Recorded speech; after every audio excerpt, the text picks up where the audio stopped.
Before we dive into today's conversation, I'd like to say a brief word about the nature of our long-form interviews here at Insight Myanmar podcast. Simply put, all of our discussions are guest-driven. Our discussions go deep into the expertise and perspectives of our guests because it is our belief that when we are able to open up to the experience and voice of others, well, we all learn. So with that, let's sit back and enjoy what follows.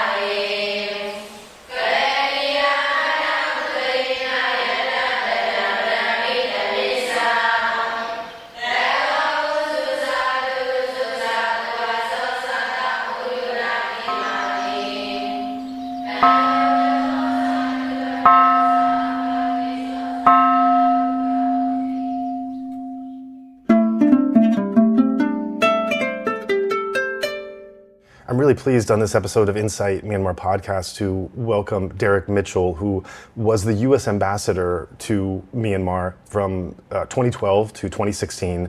He was recently the president of the National Democratic Institute and is currently a non-resident senior advisor to the Office of the President and Asia Programs for the Center of Strategic and International Studies. So Ambassador Mitchell, thank you so much for taking the time to join us. Thank you for having me. You've had a long and deep engagement with Myanmar, from your early work with Senator Ted Kennedy's office to your roles at the Pentagon and later being the first U.S. Special Representative from Myanmar. I'd like to ask, before your ambassadorship, what initially drew you to focus on Myanmar? Well, that's actually an interesting question. It did not start with Senator Kennedy. It started a bit later. It was very serendipitous. In fact, a good friend of mine said later when I became ambassador that maybe it was fate that things happened as they did. I was unemployed early in the 90s. I was between jobs, and I went to see an old mentor.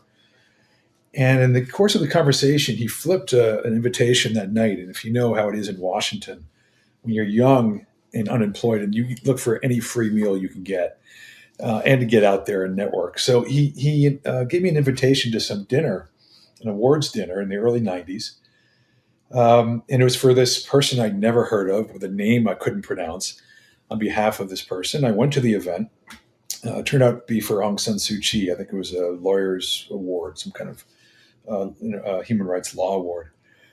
And on the way in, I actually saw this book, Freedom from Fear, sitting on a table. It must have been a display copy or something. And I, being unemployed and without much money, I grabbed the book, probably was display copy. I took it and I went home. It was the summer of 92, I think, 1992. And I read it cover to cover. I had studied Asia before. I'd gone to graduate school for Asia and I'd sort of focused on Asia. I lived in Taiwan and such. And I was interested in China in particular, but I remember reading this thing cover to cover in that summer, thinking to myself, and I guarantee you this is true, thinking to myself the whole time, why am I reading this? I will never do anything with Burma. And thinking to myself at that moment, and again, I swear this is true, I wonder if I'll look back on this. Am I thinking this? So I read this thing cover to cover, and I was fascinated by it, and by this person, this woman whose name I can barely pronounce. And I ended up working for the National Democratic Institute, where I later became president. I was a kind of a program officer. And one morning on National Public Radio, I woke up and they announced that this person had been released from house arrest. It was 1995. So the president of NDI got in touch with me and said, let's go over and see her, which we did. And we sat with her in, I guess it was September. Was it September? October, I think, of 1995. And to meet her was to just completely fall in love with who she was and what she represented and her courage. And that really connected me, like a whole generation of people who were fascinated by her and who got a taste of what Burma, Myanmar is all about, were just tied to it. So in the years after that, I left NDI, ended up working and did international security work for about 15 years, at first at the Pentagon and then at CSIS, where I'm back doing a lot of U.S. alliance relationship work and China work and things like that. And even worked in the Pentagon in the late 90s in the Clinton administration, but always had my eye on Burma. I would read the cables on Burma, I would watch what went on. And I used to say to people that my head is with Asia and alliance relations. My heart is with Burma.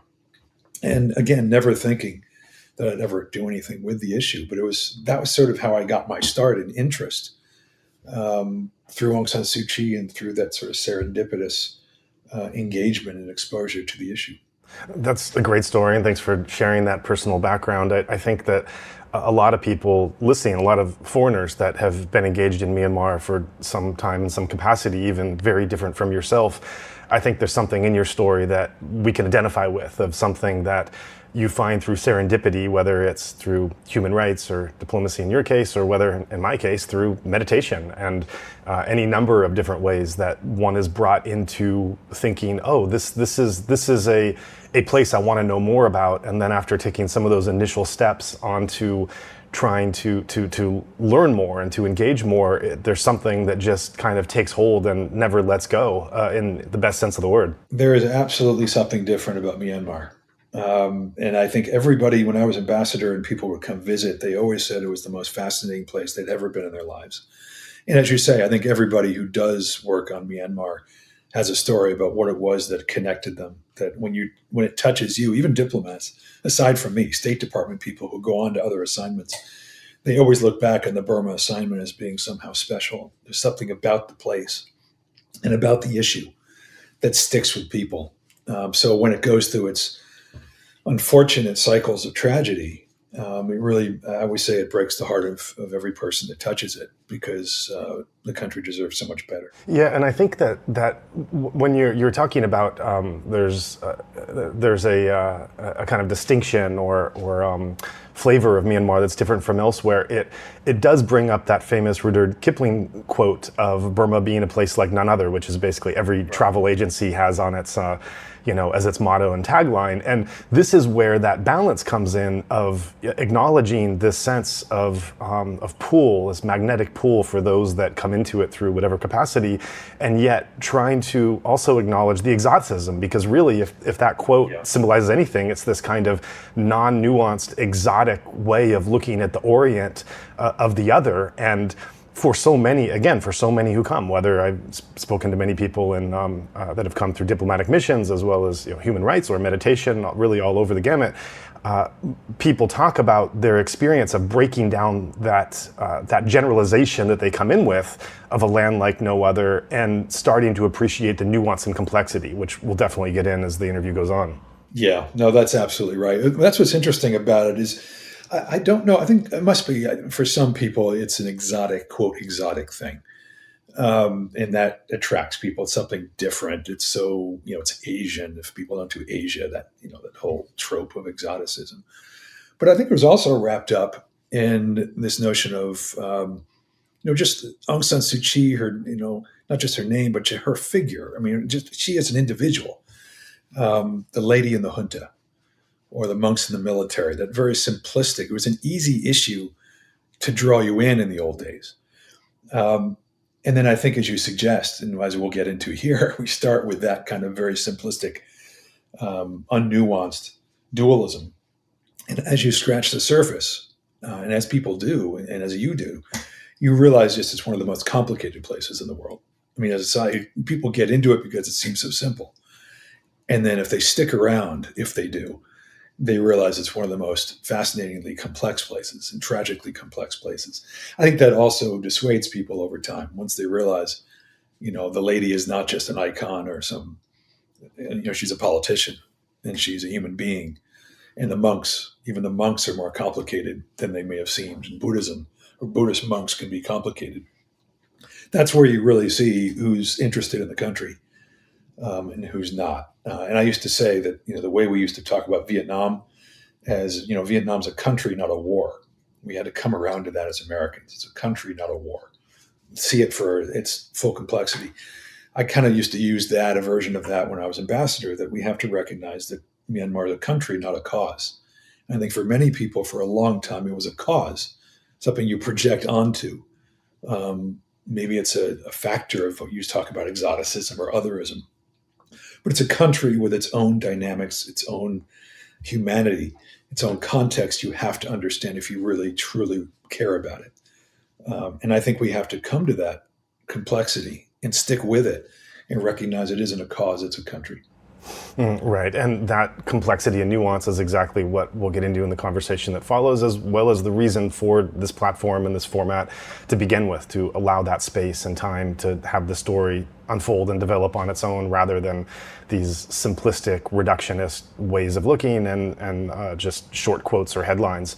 And that moves us into your appointment as ambassador. That was in 2012. This was very significant for the country and the relations of U.S. and Myanmar as well. You're the first U.S. ambassador to Myanmar in over 2 decades after 1988.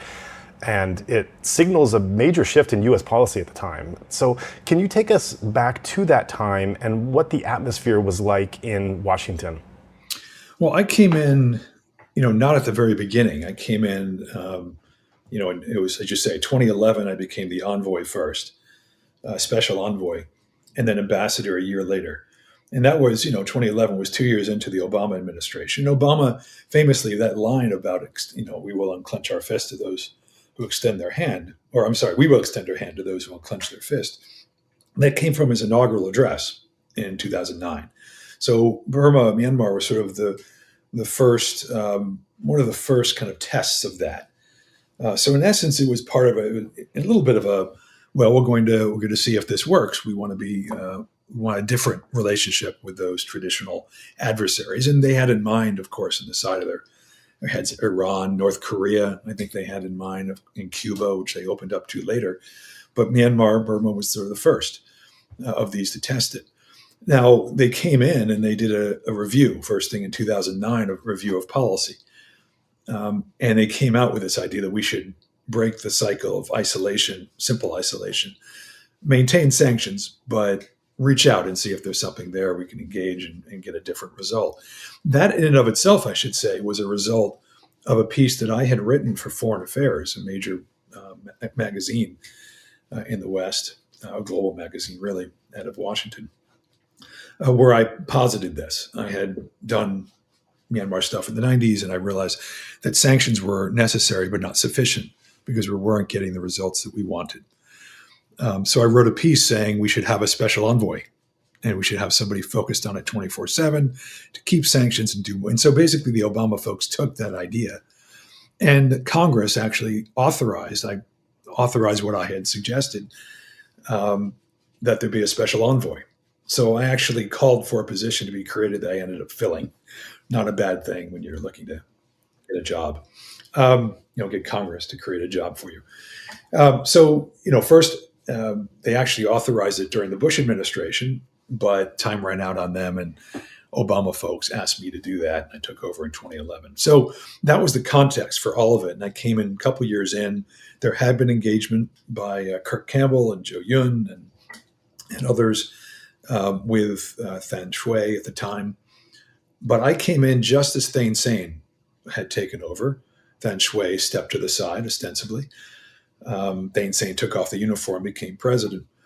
And there were indications from very early on then, from Thein Sein's initial addresses and some other things he was saying, that there may be a new day, that he was looking for a different relationship with the outside world, that he was looking for reform from within. But we didn't know how serious he was. We didn't know if it was a false dawn. And that was my assignment as the envoy, was to go and to gauge what was going on here. And to also engage with Aung San Suu Kyi directly, ensure that we had access to her so she can help us also think through what was going on and whether she believed that there was something different, because there had been false dawns before. So that's what I came into. And people forget, it wasn't even certain I was going to get a visa. I wasn't sure that they were going to accept me. There are a lot within the Burmese system, the government, that did not want a special anything. They don't like special envoys. They want to be normalized through diplomatic channels, but I was a special. They didn't know if they wanted to work with me. But they ended up doing that, and we could talk about how that evolved, but that was the initial sort of entree. And then when you arrived in Myanmar, how did that optimism compare to the reality that you found on the ground? What were the impressions of the government, civil society, and the Burmese people's expectations as you started to settle into that role? Yeah. Well, let me say again, there were, Obama announcing me as ambassador was a year into my assignment. That was after a lot of things had changed or had evolved. I started in July or August, I guess it may have been August of 2011. And there really wasn't any change. There were, I don't think, any political prisoner releases of note. Maybe there might have been one round. I don't think there was, though. So I was arriving, Thein Sein had met Aung San Suu Kyi, as I remember. It was a famous picture of Aung San Suu Kyi under a portrait of her father. And they had taken a picture under that portrait, which is a signal. They had a conference, I believe, on economic reform. Again, there was just a different atmosphere, a different tone. But during my time, starting in September when I had my first visit, there started to gradually be releases of political prisoners and more openings. And my first visit, again, was to test this. And I basically told folks in every meeting, I said, look, my talking points were, I'm interested to know whether you are serious about what you say. You say you want democracy. That's what they told me. We want to democratize. And we want a good relationship with the United States. And we want peace. And I said, well, if you want democracy, you wouldn't imprison those people. You would imprison people who were there only because they favored democracy. You would release them. If you wanted peace, you would talk to your internal ethnic adversaries, as it were, and you wouldn't be fighting them. You would allow for civil society if you believed in democracy as well. So I said, look, if you're serious, you would do these things. And if so, the United States is very interested in a different relationship with you. And so the sanctions that we put on are not to attack your country, but because we care about your country. We could easily exploit your country under the current conditions, but we choose not to because we want to see something different. We choose to hold back. But that will come off as we see conditions change on the ground. And that led to a so-called action for action policy, where as they took action, we took action in return. And then we made a big splash, as you remember, when we had the Secretary of State go. That was a real turning point, one of the turning points, when we just decided, and that was actually something early on discussed, even before I arrived as envoy. We were talking about should Secretary Clinton go. And my comment to the State Department folks was that can only happen if we can make conditions right on the ground. We just simply can't send her. Aung San Suu Kyi has to be fine with it. We'd have to see release of political prisoners. We need to see something. And in fact, some of those things happened. Aung San Suu Kyi was fine with that. She got comfortable with it. Political prisoners were released. We saw some peace processes, sort of nascent peace processes. And then Secretary Clinton went, and then a huge release of political prisoners. And that was what cascaded to the announcement of my being the ambassador, a resident ambassador in the country, which we hadn't had in 22 years. So there was a lot that happened there that was about testing the waters. And they knew, I was basically saying, you need to prove the skeptics in the United States wrong. People don't believe you're sincere. And they got really annoyed with me because I kept saying, you have to do more, you have to do more, you have to do more.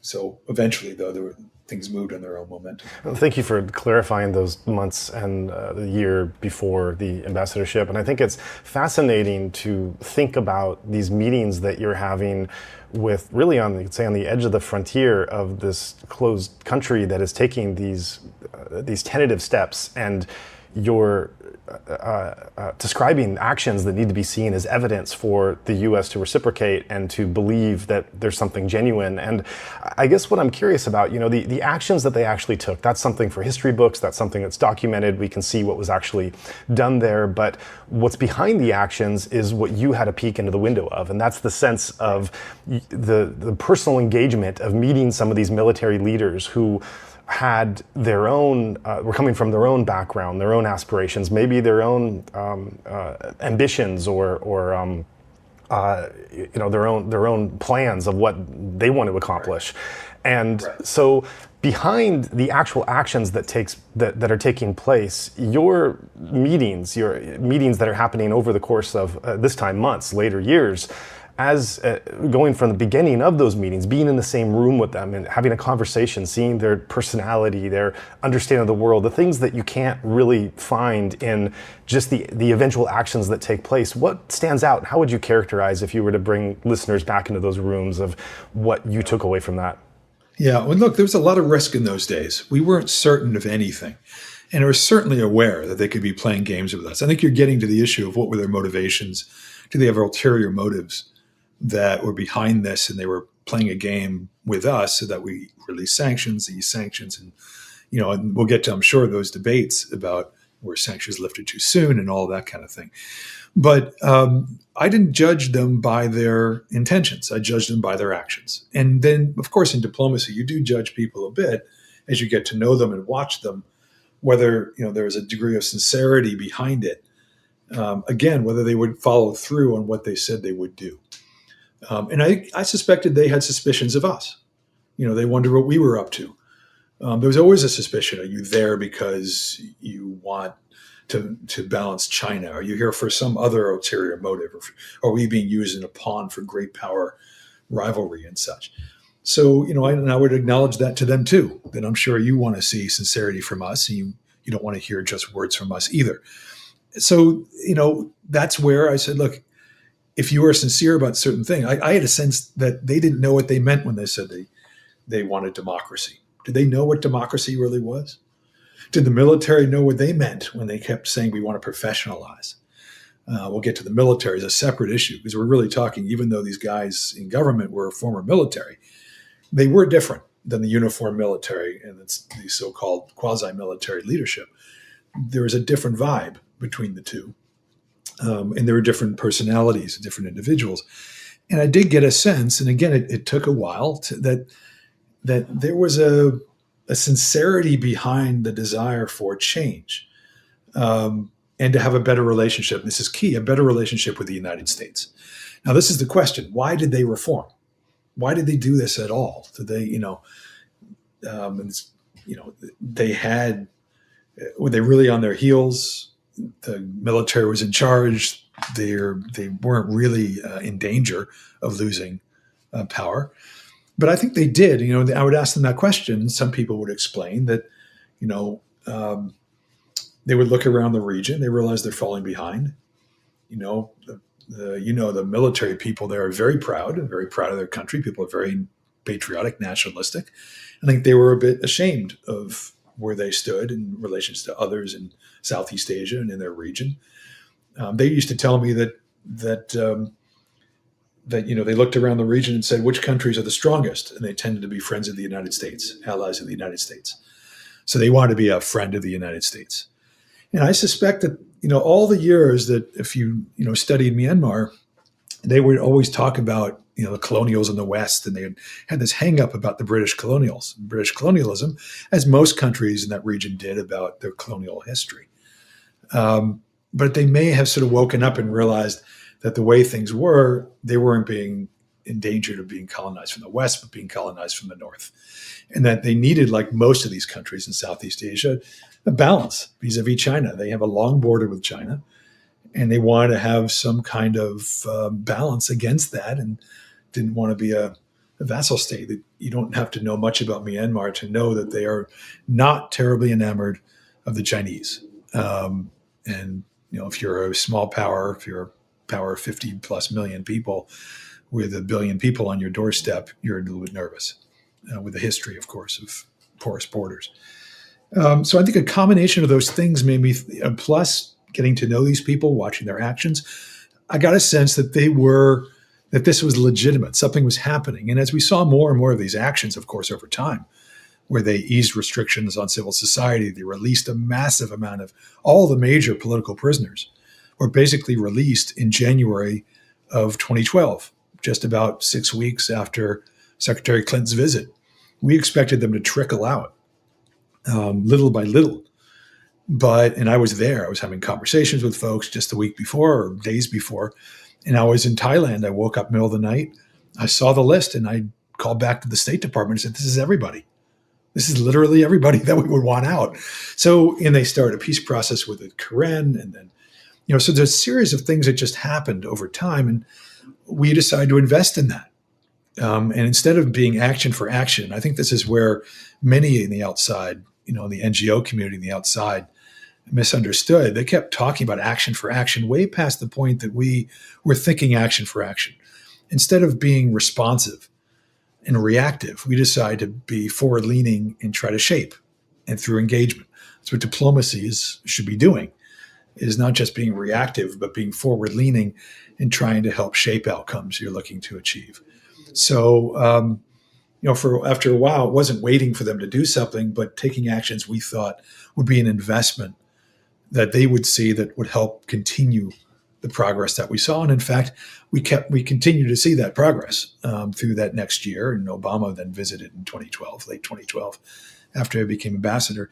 And then we saw it slow down after a time, and I could see it slow down. And let me just say the final thing here in the strategy, in my view. There were two things that were in my strategy. And I'm not saying that U.S. government had the strategy. I'm just saying it was my personal inner strategy. One was that what I wanted to do was move. It's like I had the metaphor of almost a sailboat. We put wind in the sails of reform. That's what we were doing. We're trying to use American diplomatic leverage. They wanted something. They wanted a good relationship with us. They were concerned about whatever they was concerned about. Let's use that, whatever their intentions, to get them to do things, to move reform, push reform momentum forward, so that it made it much more difficult to tack back than it was to keep going. That was the strategy. Make it much more difficult, increase the cost of them ever tacking back. And I never felt they could not tack back. People said, is this irreversible? Nothing's ever irreversible. So I never thought otherwise. And then the second strategy, of course, was get to the election. The ultimate arbiter of whether this was sincere or not, frankly, was going to be the 2015 election, in my mind, because all that happened during most of my tenure was a top-down liberalization. But in 2015 would be the ultimate test whether they were willing to transfer at least some power, much of the power, not all of it, because the military had control of the parliament, of course, and other key ministries and such in the economy. But they were willing to have a real election and transfer that kind of power and go to that next stage of reform. So that was always my strategy, is get as much as you can to test things, to use American leverage to push this offshore as far as you can. And then ultimate test would be the 2015 election. That's a fascinating inside look, and I appreciate your transparency as well in talking through this process, this very delicate process, an unknown process, in some ways unsafe at times process of trying to figure out these monumental decisions and fleshing out the strategy you had and what you wanted to see and how you were trying to get there. And that's really what we're trying to do this conversation, is understand what you were experiencing and facing and thinking as you were doing it, to understand how we got to where we are today. And I think of everything you just talked about, the one thing I want to go back to before moving ahead and talking about engagement and sanctions, because that is a big topic, is you did make reference to how the individuals you were meeting that were military but more in government, and the individuals that were military in military, even though there's a tendency to want to conflate them, that there was a difference that you felt and experienced. And I think this is relevant because as we continue to understand why in the world the 2021 coup happened and what they were thinking, what their motivations were, and understanding they're not monolith, I think this could be helpful to go back and revisit these early stages of change. And so if you could flesh out a bit more of what difference or distinction you were noticing between those military that were in government and those military that were in military. Right. Well, it really comes down to a couple personalities, because it is about the leaders. So it comes down to Thein Sein versus Min Aung Hlaing. And my experience with both, and not just Thein Sein, I didn't see him personally a lot. I didn't go meet him. I met people around him, but he would be the one ultimately making decisions that led to, as I say, the indicators that there was something different happening, the easing of the constraints in society. So whether it was the people around Thein Sein, in the ministries or in the president's office or just him himself, you got a sense that they were sincere to a degree. Now, they may have other motivations. You can go to the individuals, and maybe we don't have to get into that here. And maybe certain individuals had their own ambitions and such and hangups. But yeah, we found that they were producing, they were delivering, they said the right things, they explained why they were doing things in a compelling way that seemed to make sense. They would tell our interlocutors over and over, this is not just for show, we're sincere, we're on a different path, we're not going back. Help us do this. We really want to. I mean, it's a consistent message that we want to change. We want to get out of this rut that we're in. And you can't argue when they release all political prisoners. They allow Aung San Suu Kyi to be in the parliament. They legalize the NLD. They've formed a degree of at least some partnership, though it started to falter over time between Thein Sein and Aung San Suu Kyi, at least in the first 6 months to 8 months to a year or so. So you start to see them really be interested in reform and peace, as difficult as it is, and it was. It was the military, Min Aung Hlaing, that, I met him. I can't remember the first time I met him, but, I would continually talk to him about, well, ask him the question, what do you see your role in this reform process? Because the military, even if there were former military in the government, that's when you're out of the military, you're out of the military. The Commander-in-Chief is the one. And that's still a state within a state. So he had the autonomy to do essentially what he wanted. And I could never get a satisfactory answer from him. I never saw in him that same commitment to reform or that same vision or I don't know what to call it. It wasn't the same kind of tone to his approach to things. He was very rigid. He was very by the book. He was very, nervous in a way. I think he got more confident over time, which worried me. But when I met him at the start, he seemed much more nervous and unsure of his position. He was a younger guy, of course, compared to the civilian leadership. But he just never demonstrated and conveyed a compelling or convincing commitment to reform of the military that would have to go along, a military in a civilian context or in a reform context. It just seemed like old guard talk, that they had to be there to safeguard the unity of the country. And even when the peace process seemed to be moving fairly well, reasonably well, at one level, you'd see the military offensives at another level. So there was never quite a symmetry between what was happening with the president's office and what the military was doing. I'm not saying that they were completely separated from each other. There might have been coordination, but I would hear a lot of frustration from the people in the president's office toward Min Aung Hlaing. They did not respect him. They saw him as a junior guy. And they kept begging me. They said, please, can you take him out somewhere, expose him to things, expose him to the world. He doesn't know anything about the world. And I said, I can't do that. I can't take him to the United States. I can't, they've got to stop fighting. They've got to stop killing Kachin. They've got to stop oppressing people and take account of what they do.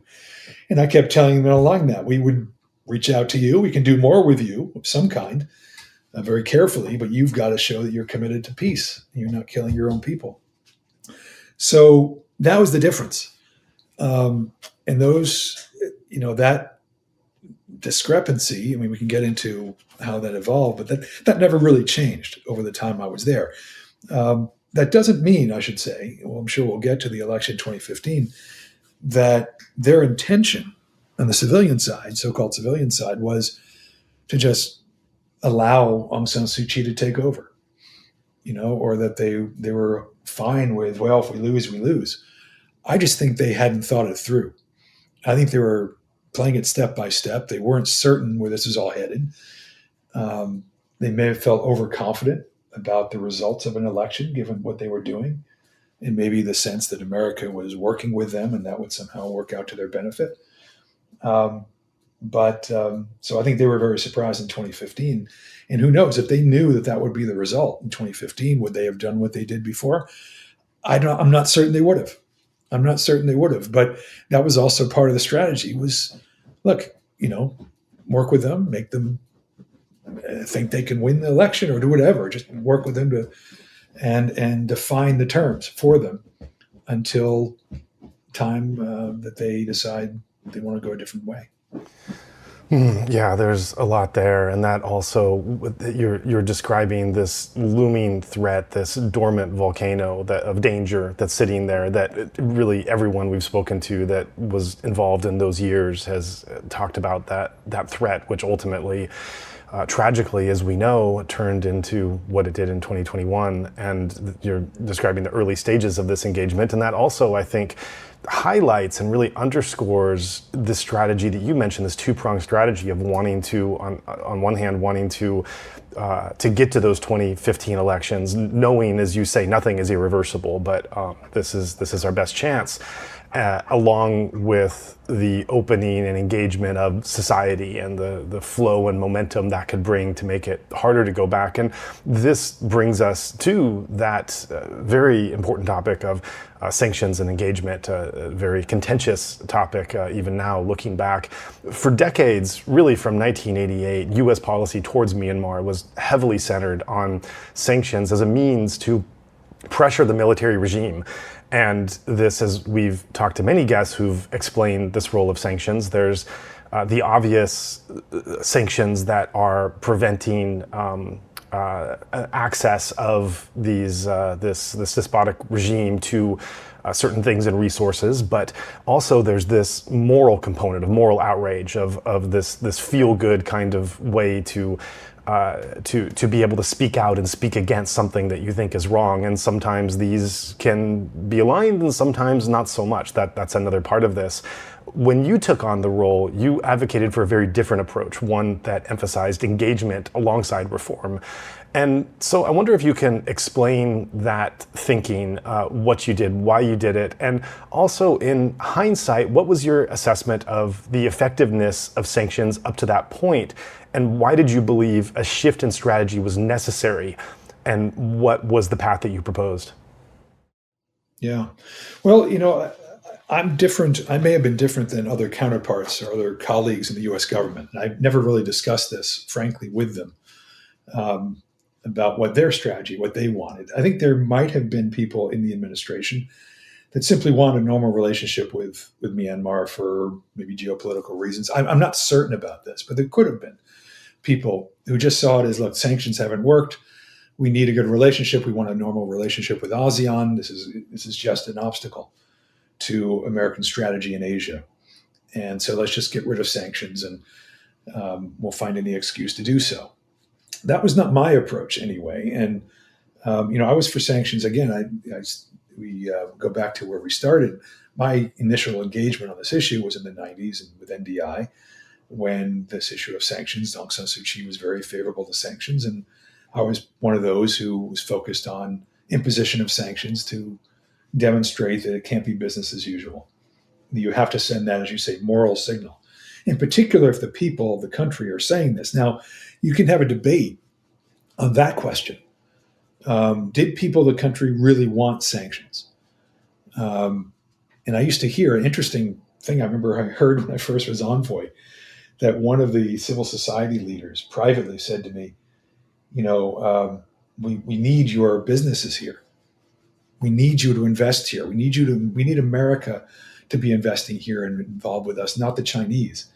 Said, but don't lift your sanctions, which was a contradiction. And I think it gets to your point of the moral quality versus the practical.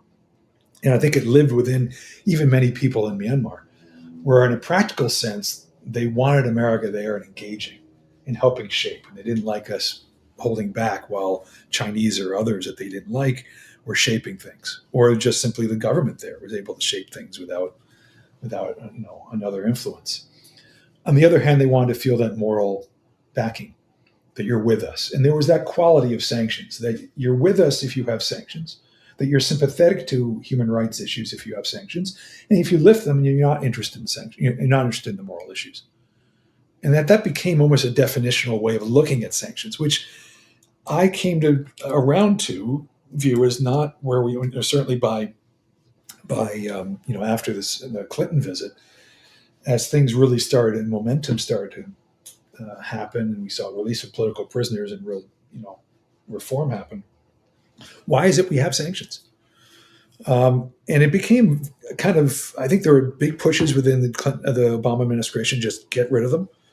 And I was a little bit more hesitant. I was maybe overthinking it, but maybe it was right of, okay, what's the right way of doing this? Because I agree, the signals, we don't want to go too fast in lifting them all, because then they feel, okay, we got what we wanted, we got the signals, and maybe the opposition, Democratic oppositions, they would feel sort of let down by it if we did it too fast, as if everything was perfect. And the ethnics, of course, they were still fighting. Nothing had changed for the Kachin. In fact, it would go on the reverse when I was there. They started to fight again. And the Karen started a peace process, So there are a lot of reasons why you can say you have sanctions, a lot of reasons to ease them. And I think the decision I came to, and I agreed with others in the administration, is we need to ease them. Do it advisedly, but we need to send a signal that there would be a response. There would be a benefit to those who are probably fighting within their own system on whether it's worthwhile engaging the United States and engaging in reform. It wasn't there. I'm sure there were debates. I know there were debates within the Thein Sein regime. There were harder line people who didn't like this, who felt like this was giving up their power. So we had to also show that we were sincere and prove their skeptics wrong by following through. And that's where we were reinforcing the center against, I would say, the extremes on both sides, where some people were like sanctions until the end, and others were, on the other side, the Myanmar side, where we can never trust the Americans. They're only going to use us, and it'd be, well, there's some trickery here of some kind. So that was the thinking in those days. And Aung San Suu Kyi, again, she was of various minds on this. She agreed with it over time, but she wanted to make sure it was done in a thoughtful way, and one that she felt comfortable. And this is where it got, because she was the one who pressed for sanctions, of course, originally. And she was, when people say, well, you're only hurting the people you want to help, you hear that for the anti-sanction people. You're only hurting the people. The military wasn't hurting them. You're just hurting the people. And I went back to my time when I worked for Ted Kennedy early on, the South African sanction debate, where when that argument was made, Desmond Tutu would come and say, look, we're already hurting. We need to feel your moral force. We need to feel you out there, that you care about us. Sanction us, because we're already hurting. And I use that as sort of the reason why I favor sanctions is because Aung San Suu Kyi, who represented the people, in the election in 1990, she clearly was a representative for the only legitimate one we can see. She was saying, sanction us. So even if there was a debate inside, and I heard a lot of that debate of whether it was for Myanmar people, she was legitimate representative, and we should follow her guidance, which is what we did. So that just evolved over time as I sort of literally one day on a piece of paper wrote on one column why keep sanctions and why to lift sanctions, what the pros and cons were. And I really came to a conclusion that it was time to start easing them, start lifting them. But again, we didn't lift them all until 2016. We just eased them so that more different influence can come in to kind of, again, put more wind in the sails of reform and to show more leverage and more leg and more, I think, fodder for the reform-minded folks to say, see, we're getting something for this. Let's not turn back.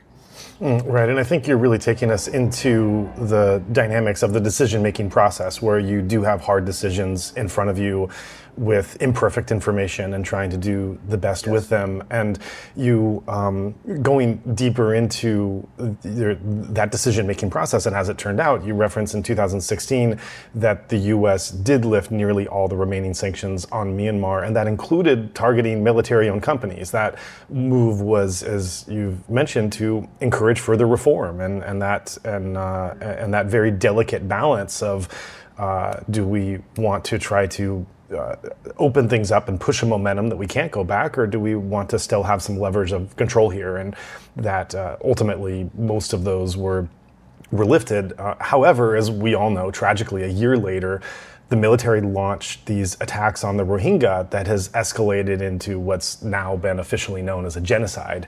And so with the advantage of hindsight, which obviously you don't have then, but with the advantage now of that hindsight, do you think that it might have been a mistake or misguided to remove all of those sanctions, particularly those that enabled U.S. businesses to engage with military-owned entities like Myawaddy Bank?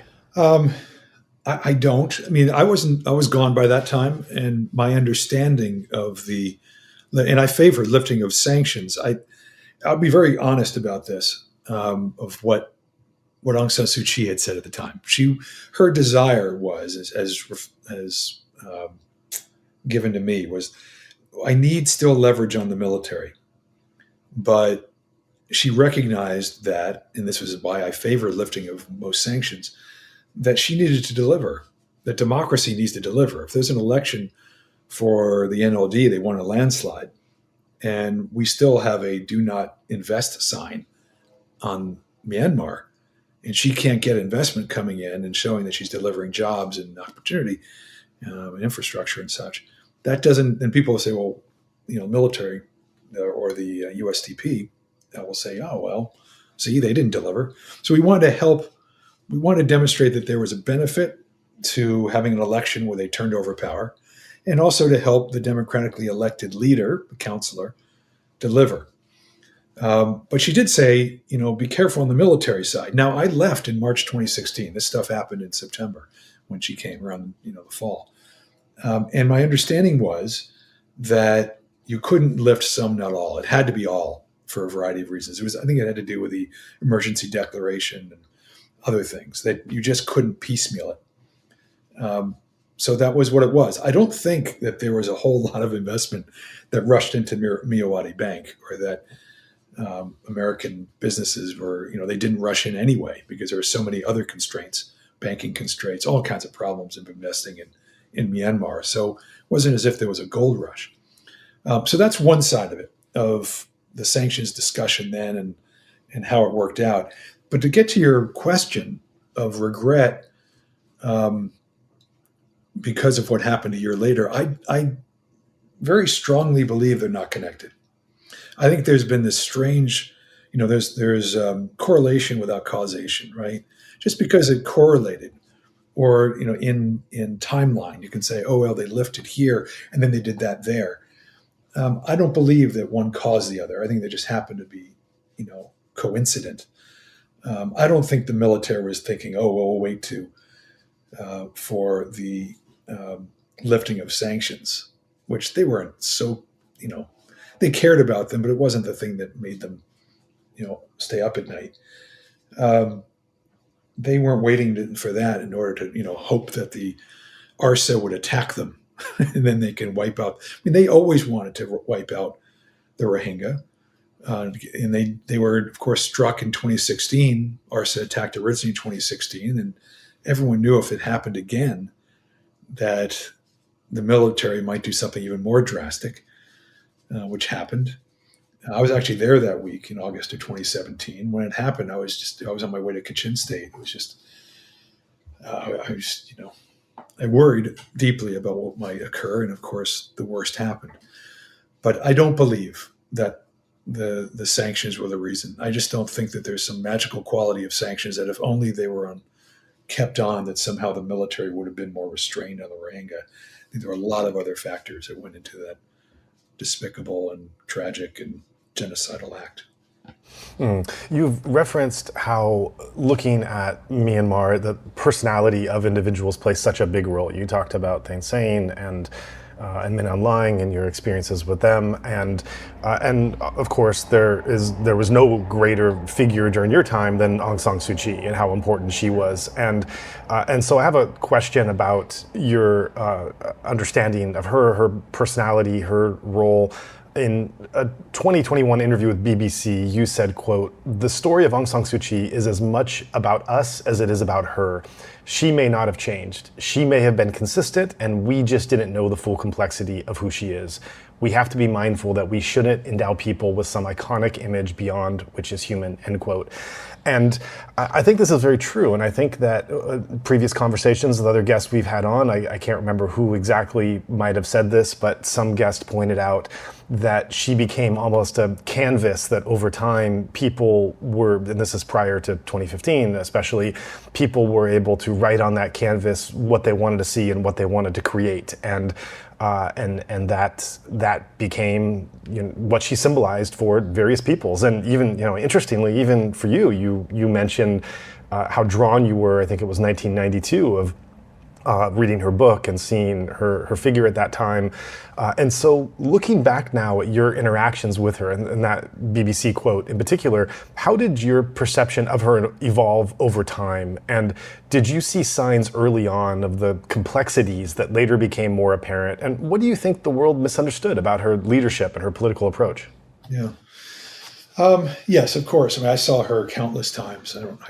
Dozens of times when I was ambassador, and it was easier during my time than it was after I left, because then she was counselor and foreign minister and all of that. And as I understood it, you had a sort of a circle around her that kept people away. But I was able to see her in her home or up in Naypyidaw and have a lot of conversations about a lot of different things. And yes, she's, you know, there's some things that are absolutely consistent. I think she's very, very devout. One thing I learned about her, I think is underestimated about her, is that she's very devout Buddhist.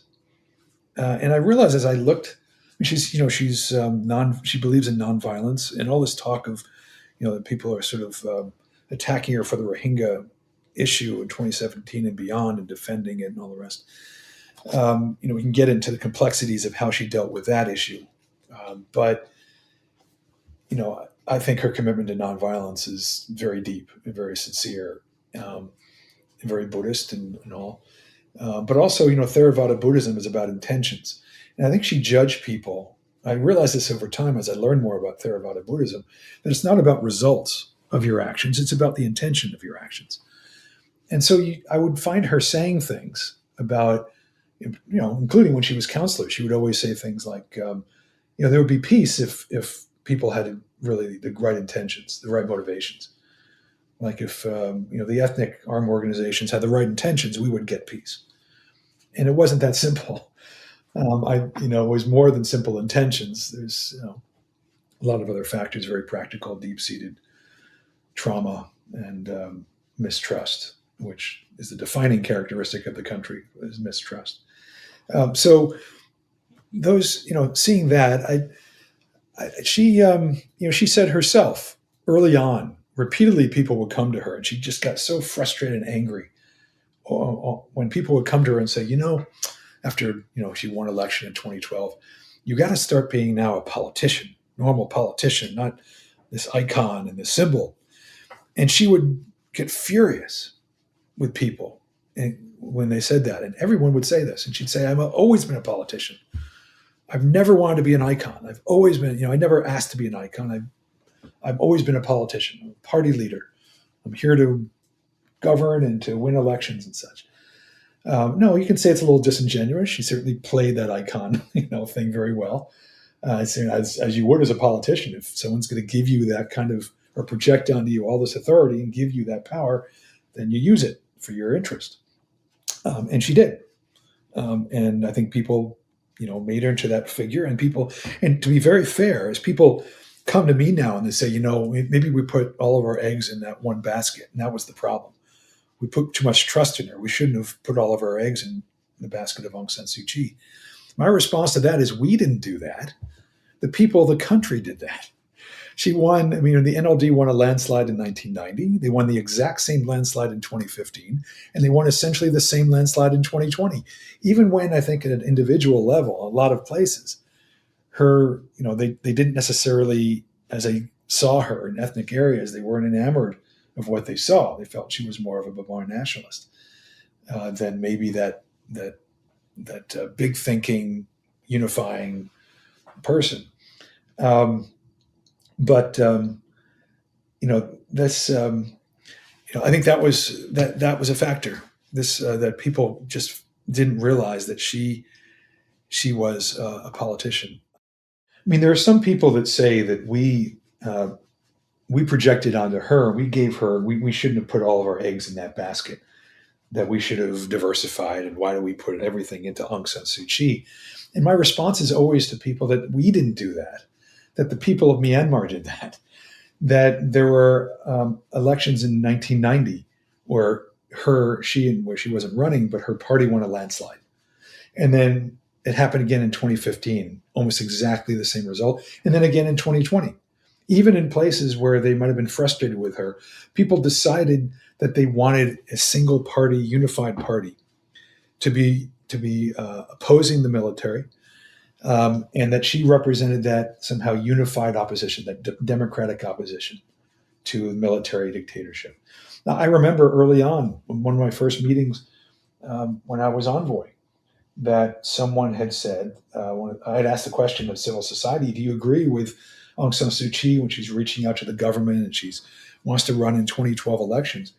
And someone said, we may not agree with these things, actually, but she's our leader, because we know when she passes from the scene, there's going to be 100 people trying to take her place. And that's not healthy. Which was, I thought, quite brilliant in a place, tactically brilliant for Myanmar, in that it's so divided. This has always been the military strategy, right? Is divide and conquer. That people realize they need to be unified, at least in her. So they put their trust in her. And so we also decided to put our trust in her, but we didn't have access for many years to anybody else, to many folks, even to her.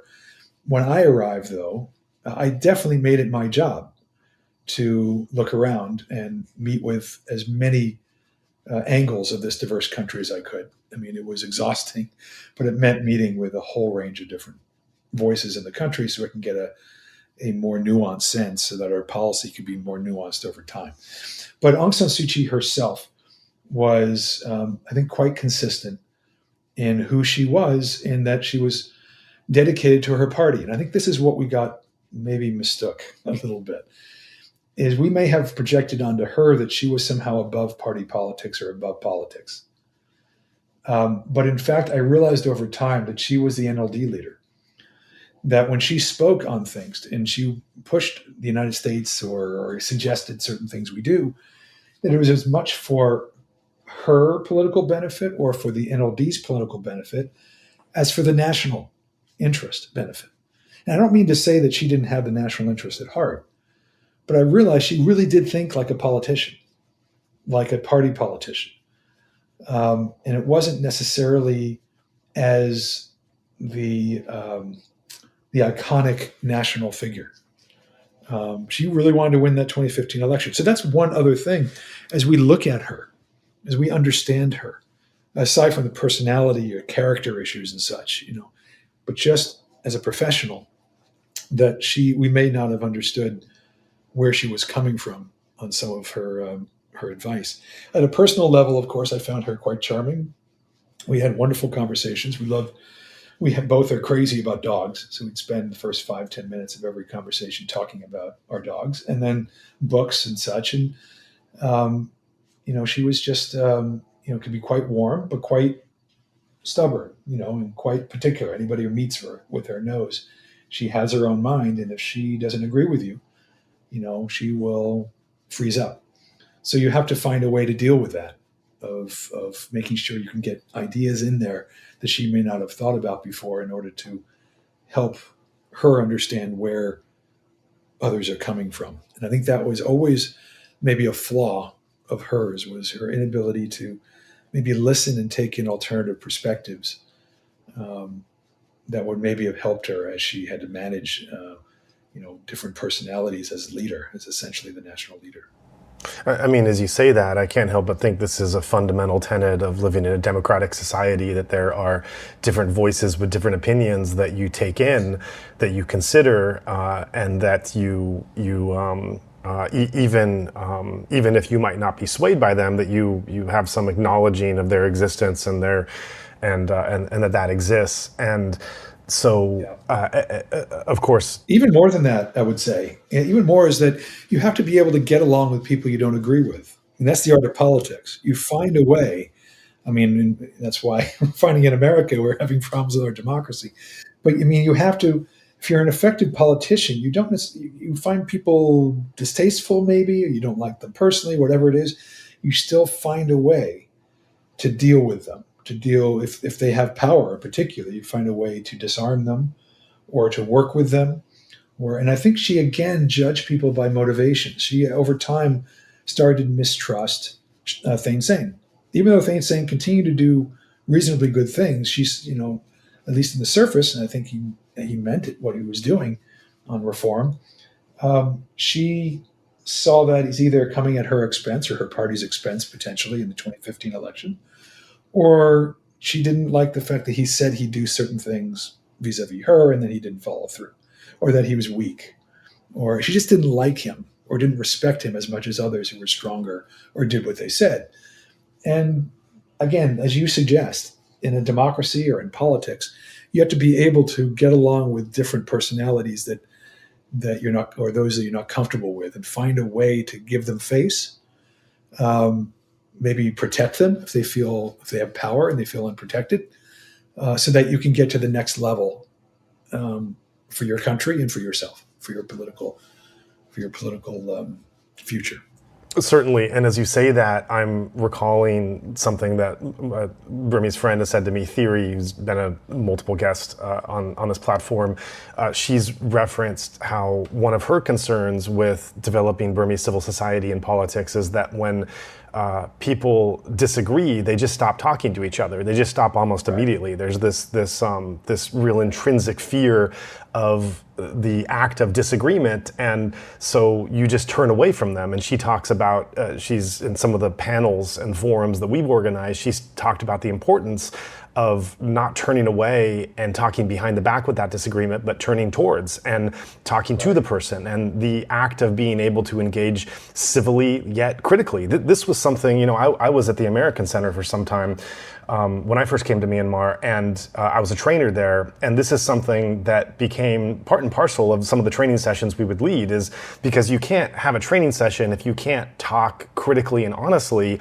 And there was such a fear in the training room at first among the Burmese participants to say something that was critical, to say something that would make someone uncomfortable or that was too direct. And so we had to do a lot of work getting to the point where we could see how you can gauge constructive criticism that was actually, with love, with care, with consideration, that was able to talk about a sensitive issue, that there was a divergence of opinion, and to talk about it while upholding respect all the way through, and to come to a place where everyone wins at the end. We might not all agree, but we all win from being able to hear and to engage. And this is what Theory is getting at too, is this ability to be able to talk past your differences, not necessarily to come to a resolution of everyone agreeing and being happy with it, but from acknowledging that there are different opinions about this, and we have engaged with those different opinions, and now according to the system, we'll have to find a way to work it out, and we're not going to all be totally satisfied, but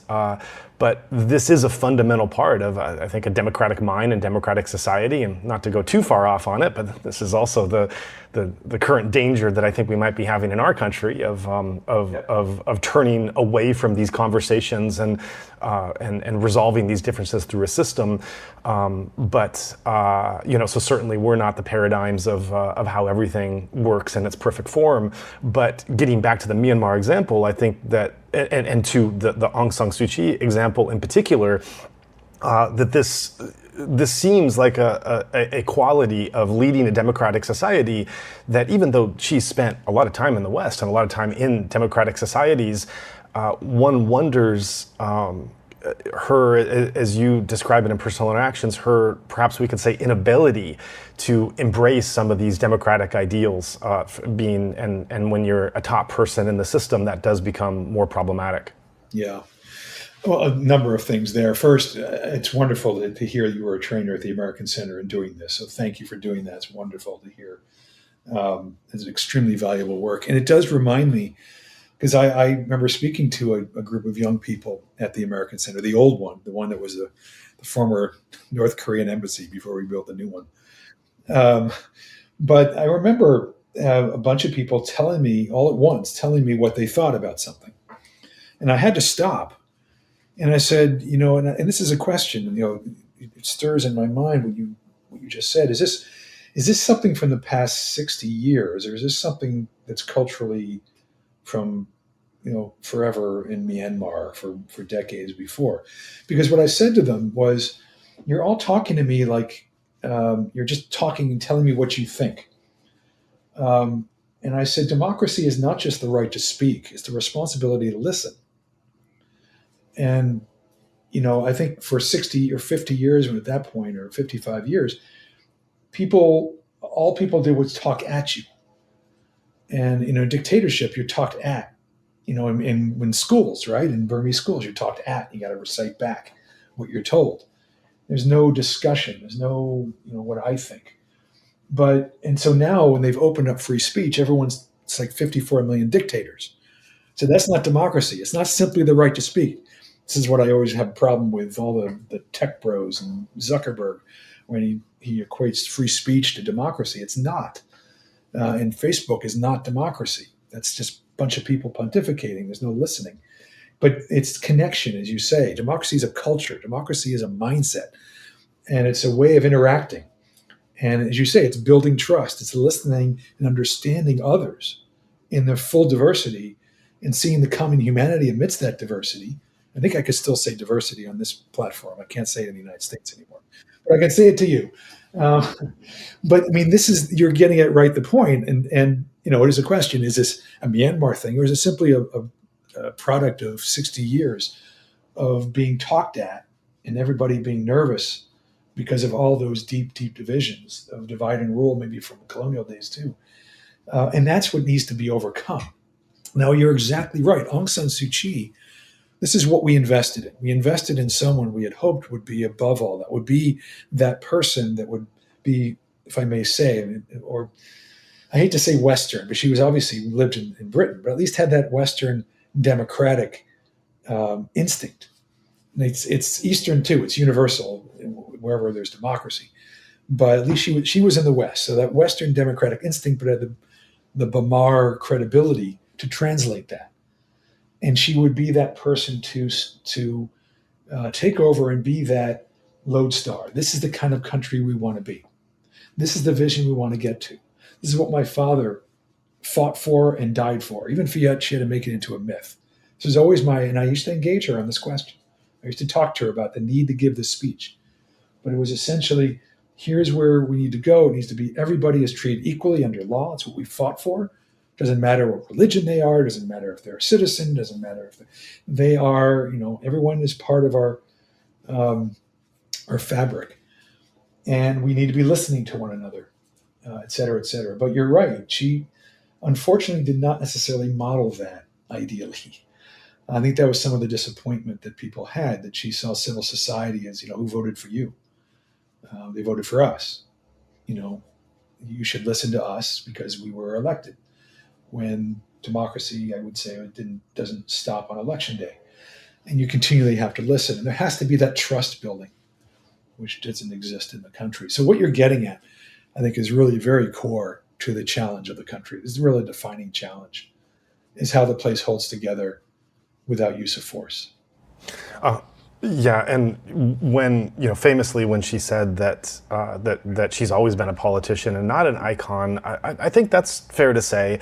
But I think where that starts to break down is where being a politician is somehow mutually exclusive with not having this, you could be a politician and have this democratic mindset and have this, yes, and be shrewd and be and work towards victory and be strategic and quote unquote political, and yet still have whatever we want to call this democratic mindset. And I think that somehow in saying that, it came to embody being a politician was somehow being out of the democratic structure of politics, and that's where it breaks down somewhat. Well, it's how she interpreted it. I mean, it depends how she wanted to be. We didn't invest in simply any old politician. We thought she was something different as Aung San's daughter, and I think the people in the country also may have expected that or hoped for that. She was a symbol of democracy. But I think they were looking at some of the ethnic nationalities. They were looking for someone who would speak for their rights as well as Bamar rights. And I think she may have spoken of that in general terms, but didn't provide the vision.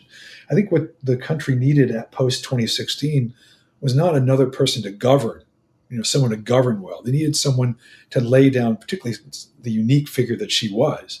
I don't know anybody else who could have done it. That was actually the thing that Myanmar had that very few other countries. You have that in Mandela, you may have that in Havel, but somebody who can define what this new country's principles were, what the lodestar was. Like our Declaration of Independence that we use as our lodestar in the United States, all are created equal. And we're striving to that.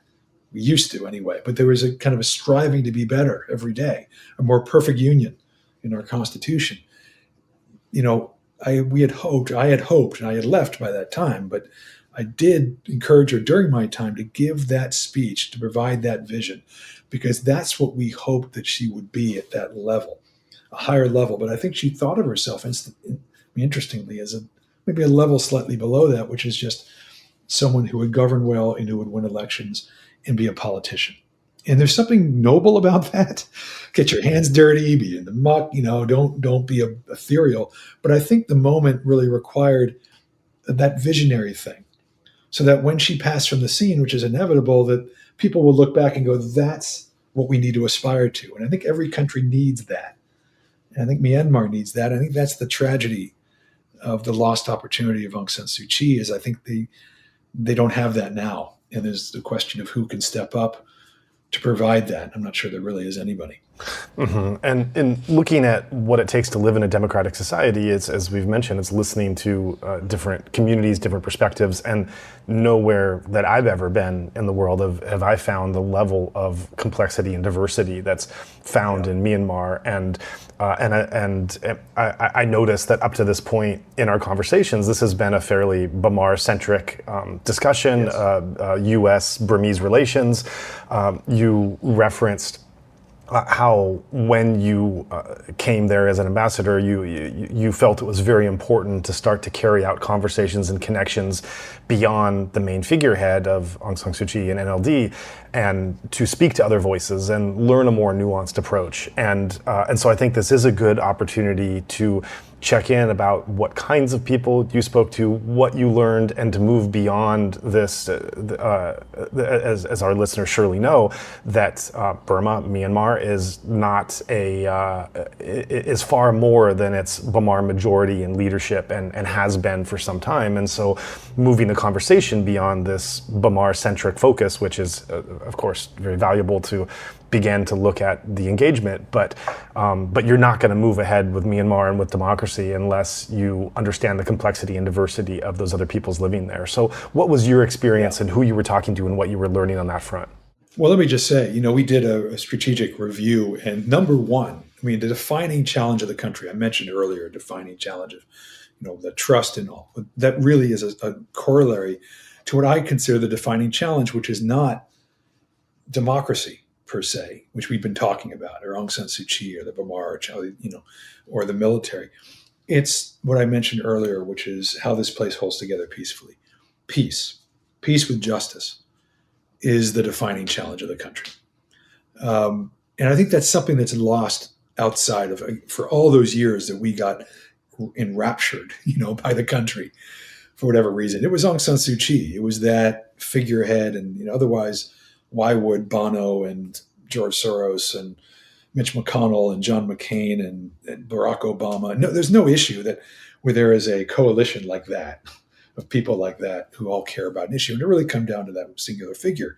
But if you really understand the country, you realize the defining challenge is, how does this place hold together peacefully? And that gets down to the ethnic issue of peace with justice, of trust amidst its diversity.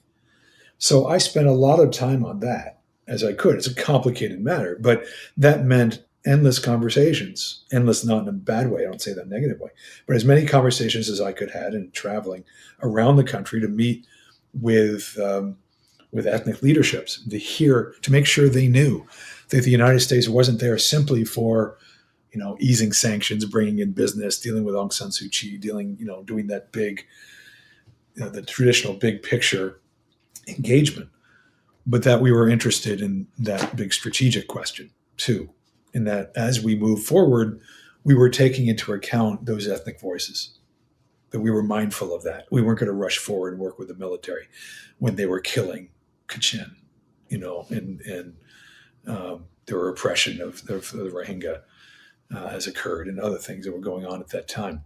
So it just meant I had a lot of conversations. I engaged with the government often on their strategies on the peace process, and on the Rohingya issue itself, which we haven't talked to in depth. You mentioned it in referring to 2017, but there was no issue that I probably spent more time on than that. I made countless. I don't think I was ever any other place in the country I went to more, except maybe Naypyidaw and maybe Mandalay. Not even Mandalay, probably, that I went to more than Rakhine State, in northern Rakhine State, to deal with the Rohingya issue. Just endless amount of meetings to try to figure out a way, because I realized that was a ticking time bomb, and that can go anytime. So these issues were very front and center in my mind, very much active in what I did when I was there, and very much what I was dealing with my counterparts, my ambassadorial counterparts. We had a lot of conversations, a lot of joint visits and meetings on these questions. Because there was no, and it was interesting that Thein Sein was the one who said this, and I thought it was actually a wonderful line. And he would repeat it over and over, which again would tell me there's some sincerity in having this line as your mantra, which was, you can't get peace without democracy. You can't have democracy without peace. And he was right. So that told me that they saw those things intertwined, that they were working on them as one thing. And I absolutely believe they do go together. Our democratic ambition or ambition for the country and human rights will never succeed unless there's a true lasting peace. And that peace has to come with justice. And that meant the rights for the ethnics. So we did what we could on those fronts. But I left. Whenever people said, that I left and it was such a success, and look at the election, Aung San Suu Kyi's there. And, I think a lot of NGOs were probably saying, no, it was no success, nothing changed. I didn't agree with that. But I always felt that the black mark of my time and the ticking time bomb was the Rohingya question. And I said that in every panel I did when I came back, is there is no mission accomplished. There's nothing been succeeded here. You have that issue that's flashing red, can go off any moment to blow democracy out of the water. And I even told Dasu that before the election. She's got to get on that question quickly, because that will override anything else that she does when she won. What was her response to that? She said, I'll be very honest, I'll give you behind the scenes on this stuff. I said, there was a time during the election period in 2015 where we had, there wasn't a whole lot to do with the government because everyone was out campaigning. So I facilitated with my counterparts, my ambassadorial counterparts, what do we do to prepare them, to whoever wins, to deal with the Rohingya issue after the election? Because things had slowed down. Clearly it slowed down by 2014.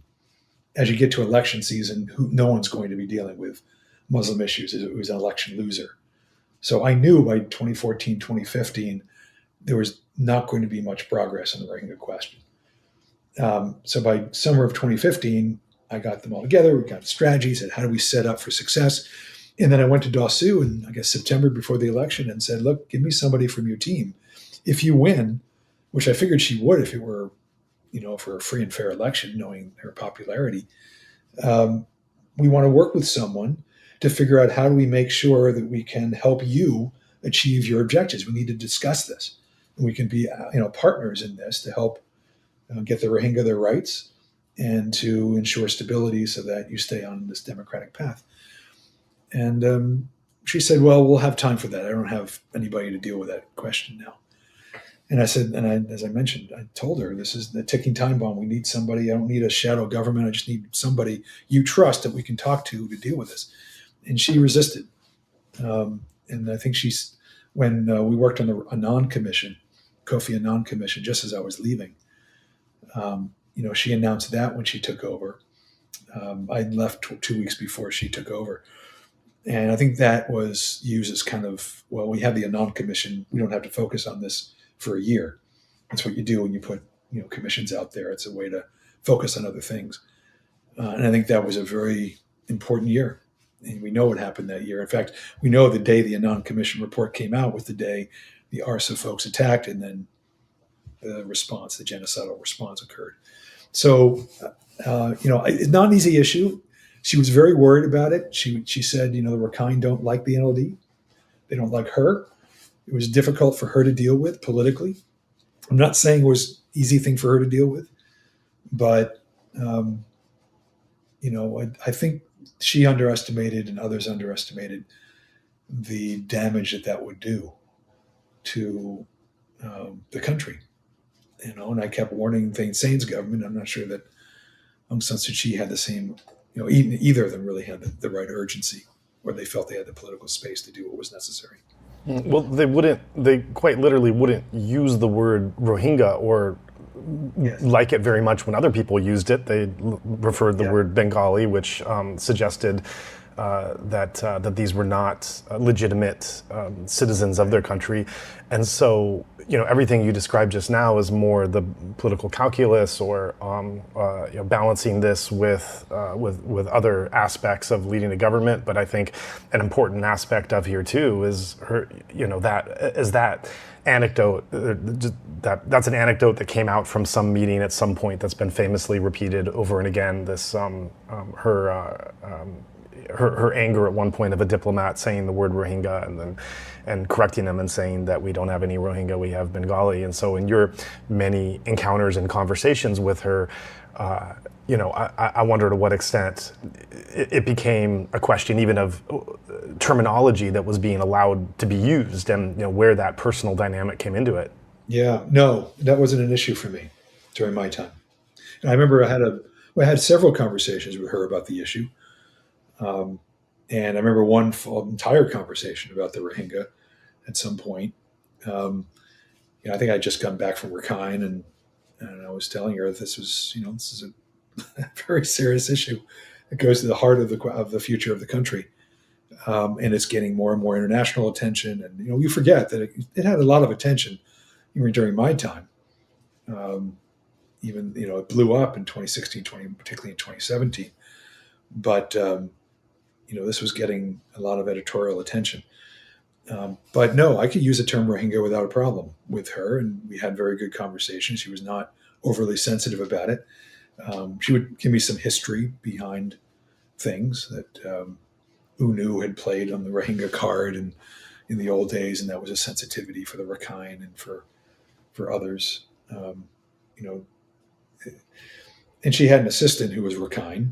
She wasn't a virulent nationalist, but she was a nationalist, Rakhine, who was a good person, but would push back on some of my lines and maybe whisper in her ear a little bit. But I don't think that was determinant on her perspective. But I don't know. I saw her several times after I left, and she definitely had changed on that issue. I think I'd seen her after the violence in 2017. I think so. It was the first time I'd ever heard her use the term Rohingya, which was definitely a change. That made me worry. I don't know who was getting to her or who was whispering in her ear.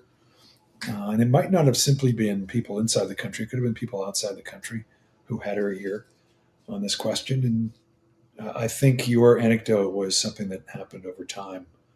And it'd be I couldn't tell you why she changed to that degree.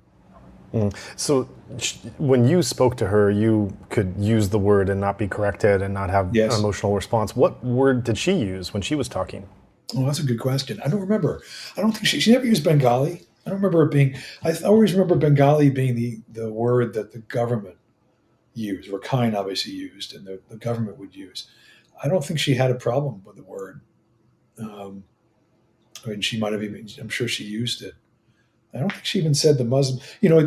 Famously, of course, they didn't run any Muslim candidates in 2015, I think, right? The NLD. And that was, again, just sensitivity to political dynamics at the time.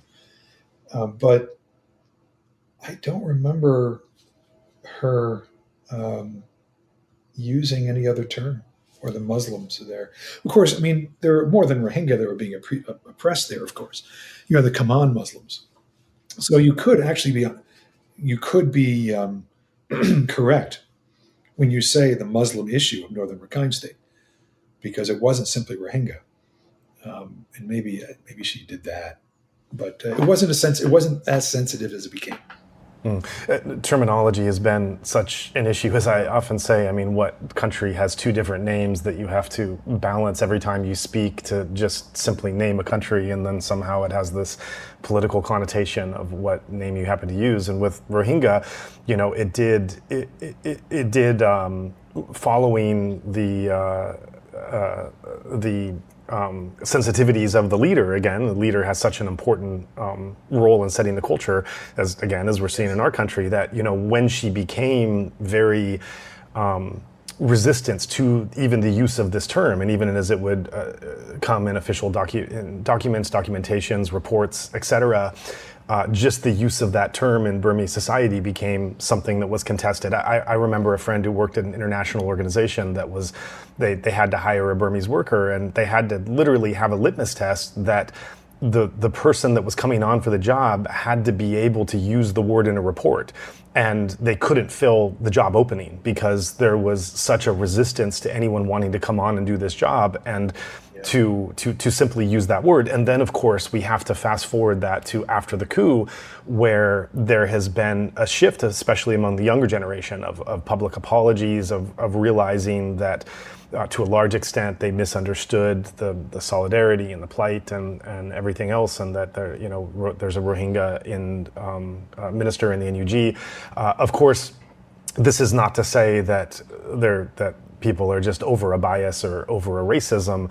And when we've had Rohingya voices on here that have still continued, justifiably shown concern and hesitation about the motivations of the NUG and the past history and how a federal democracy can really work for them and ensuring them, but to just what I mean to highlight is just the warp speed combined with the complexity that Myanmar represents. I mean, this term being something that was not so contentious to suddenly being so contentious. Just to give that one anecdote, you can't even fill a job opening, and there's this famous anecdote of Aung San Suu Kyi rejecting what really emotionally what a diplomat's saying, to then post-coup and steps towards a reconciliation. So it's just a warp speed of complexity that one has to wade through. Well, I mean, yes, you're absolutely right. It still was, though, a verboten word for it. It wasn't as verboten as it became later. I mean, in the sense that you couldn't even fill a job if you had to mention it. But it was still a very sensitive issue. It had been, during my time, certainly, and before then, because of the baggage it had. If you say Rohingya, then you're in the Rakhine mind. You are favoring separatism. You are favoring terrorism. You're favoring violence, or it did have a weight of a baggage. If you accept them as an ethnic group, then the ethnic group has a right to territory, and that comes at the expense of Rakhine, right? I mean, it did have a lot of baggage under law there. That if you called them a certain name, they get certain types of rights that could come at the expense of particularly the Rakhine. And that was, to the Rakhine people, a third rail. I avoided it where I could because it was an obstacle to what we wanted, which was getting these people their rights. The Rohingya needed their rights. And I realized, I tried to explain to folks, even the government, one of the reasons they may be holding on to that name so much. And there were a lot of folks, to be honest, within the Rohingya community who didn't want to use the name. There are a lot of people that didn't even accept the name. And again, I can speak freely about this now, but even 5 years ago, I couldn't say this without probably getting stabbed in the back by people in the NGO community. But it's simply a fact that not everybody believed in that name. Even within the Rohingya community, and it was sort of an obstacle because, and what I would say to the government was, the reason they're holding on to it, though, is it's all they have left. You hold on to something like that. If you're taking away their rights little by little, they can't marry, they can't move, can't get a job, they don't have equal protection, they're stateless. They're going to hold on to whatever they've got left. And what they've got left is this name. And if you were to give them their other rights and say, look, the name is an issue that we have an issue with for whatever reason, but we'll give you your rights, you might be able to diffuse this. And frankly, my concern, most of all, was not the name. It was the people, These people were suffering. This community was always on the edge of disaster, being trafficked, of course. I mean, forget about the genocide. They're being trafficked. They're being abused by other Rohingya. They're being abused by Rakhine. They're being abused by ARSA or RSO, by their own people. It was a desperate situation that needed to be addressed. And I felt there was so much attention on the name, including from the outside community, from the NGO community, that it actually obstructed our ability to get things done for the reason that you say. It became, and it wasn't simply 2017, as before, it stopped conversation. And I didn't want to take away their right to a name. But what I did want to do is figure out a way through so that we can have the conversation to get them their rights that they deserved. But we were working across purposes. And by the time 2017 came around, became so polarized, it was sort of like Gaza. You can't even start to have a conversation without, being sucked up into some, endless debate that doesn't end well. There's no way you can come out looking good, and that's a shame. These people are suffering as a result of all of this. I'll be honest again, during the second Obama visit, Obama went twice, the first sitting US president ever to go to Myanmar. And he went in 2012 and he went back in 2014 for ASEAN, when Myanmar was host of ASEAN. And the biggest issue at the time, one of the biggest issues, the Rohingya issue had descended by that point. It was getting pretty bad. There were events that were quite controversial and deadly. But people were pushing the Say the Name campaign. Obama has to say the name. And I thought that was the most counterproductive, destructive, pointless kind of, what we want to do is have him go there and push this thing forward, make progress on that, among other things. And saying the name would simply set it all back if we were to make that the issue. He ended up saying the name. You know where he said the name once? When we actually made this agreement. We decided where he should do it. It was on Aung San Suu Kyi's porch after his meeting with her. If you'll look at it, he didn't mention anywhere else. He avoided it, was saying it, because it would have been explosive. That was one explosive thing when he mentioned Rohingya in his speech in 2012. It would have been more explosive in 2014. But he went on when he did the presser after his meeting with her. That's where he mentioned Rohingya, so we can say he said the name. But talk about a completely pointless exercise. It didn't help. A single person, in fact, could have set things back, and in many ways did set things back. And so but you're getting at a huge point. The same with Burma, Myanmar. That question of what you call it, that was the biggest issue for us the first year of after that. But basically, our first year when I was envoy and ambassador was, what do we call it? What does Clinton call it? What does Obama call it? Because to give the wrong name is to send a signal to one or the other side. And I just think we have to get past these name issues to get to the heart of the problem.